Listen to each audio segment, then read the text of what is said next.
Là, la crainte, c'est qu'ils essayent d'utiliser le 49.3 sur leur réforme des retraites. Vous savez qu'ils veulent faire passer la réforme des retraites à 65 ans. Et la crainte est que en janvier, à la rentrée, ils essayent d'utiliser le 49.3 sur ce texte-là pour faire passer en force la retraite à 65 ans, alors que personne n'est d'accord avec ça.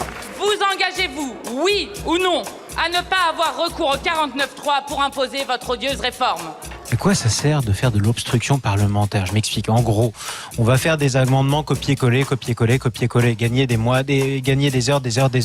À la fin, soit l'Assemblée nationale va en discuter pendant des mois et des mois, soit ils vont passer par le 49.3, ça va passer. Vous allez crier au scandale dehors, ce sera logique.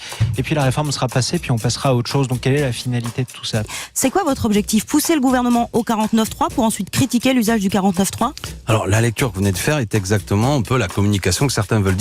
On va être obligé, à cause de ces vilains insoumis, d'utiliser ce qui est une des marques autoritaires, je trouve, de nos institutions, le 49.3. Donc, allez hop, zou 49.3. Aussi, sur le fondement de l'article 49, alinéa 3 de la Constitution, j'engage la responsabilité de mon gouvernement sur l'ensemble du projet de loi de financement rectificatif de la sécurité sociale. Et employer l'autoritarisme comme ils sont en train de le faire pour passer en force une réforme des retraites dont personne ne veut et sur lequel, aveu de faiblesse suprême, ils sont obligés d'utiliser le 49.3 est un signe qu'ils enfoncent le pays tout entier dans une crise de régime. Je ne considère pas que la réforme des retraites soit démocratique parce qu'elle a été constitutionnelle.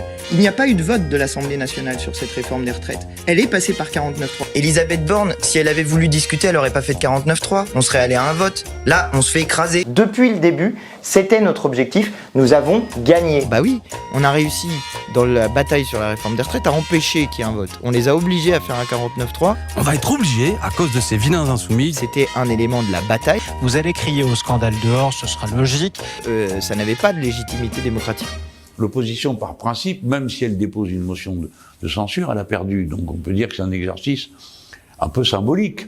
Nous, des fois, on peut proposer la motion de censure symboliquement pour dire si on pouvait, on ferait tomber le gouvernement.